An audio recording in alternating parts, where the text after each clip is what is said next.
ಶ್ರೀ ವಾಲ್ಮೀಕಿ ಮಹಾಮಠದ ಶ್ರೀಗಳಾದ ಪ್ರಸನ್ನ ನಂದಪುರಿ ಸ್ವಾಮೀಜಿಗಳ ಅಧ್ಯಕ್ಷತೆಯಲ್ಲಿ ರಾಜ್ಯ ಮಟ್ಟದ ವಾಲ್ಮೀಕಿ ನಾಯಕರ ಸಭೆ ನಡೆಯಿತು. ಸಮುದಾಯಕ್ಕೆ ಆಗುತ್ತಿರುವ ಅನ್ಯಾಯಗಳನ್ನು ಬಗ್ಗೆ ಚರ್ಚೆ ಮತ್ತು ತೀರ್ಮಾನ ಹಾಗೂ ಮುಂದಿನ ಹೋರಾಟಕ್ಕೆ ಮುಖಂಡರ ಸಲಹೆ ಸೂಚನೆ ಪಡೆದರು. ಮೈಸೂರು ಚಾಮರಾಜನಗರ ಜಿಲ್ಲೆ ಹಾಗೂ ಕೆಆರ್ ನಗರ, ಸಾಲಿಗ್ರಾಮ ತಾಲ್ಲೂಕು ವಾಲ್ಮೀಕಿ ನಾಯಕರ ಸಂಘ ಸೇರಿದಂತೆ ರಾಜ್ಯದ ವಿವಿಧ ಜಿಲ್ಲೆ ತಾಲೂಕು ಅಧ್ಯಕ್ಷರು ಪದಾಧಿಕಾರಿಗಳು ಭಾಗವಹಿಸಿದ್ದರು.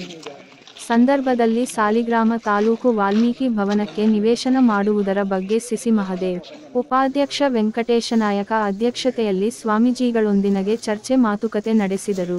ಶ್ಯಾಬಾಳು ಮಂಜು, ಕರ್ಪೂರವಳ್ಳಿ ರಮೇಶ್ ಮತ್ತು ಮೈಸೂರು ಟೀಮ್, ವದುಗಿರಿ ರಮೇಶ್, ವಾಲ್ಮೀಕಿ ನಿಗಮ ಮಂಡಳಿ ಮಾಜಿ ಅಧ್ಯಕ್ಷ ಬಸವರಾಜ್, ಕಡೂರು ಸಚಿನ್ ಇತರರು ಇದ್ದರು. News public CCTV Mysuru.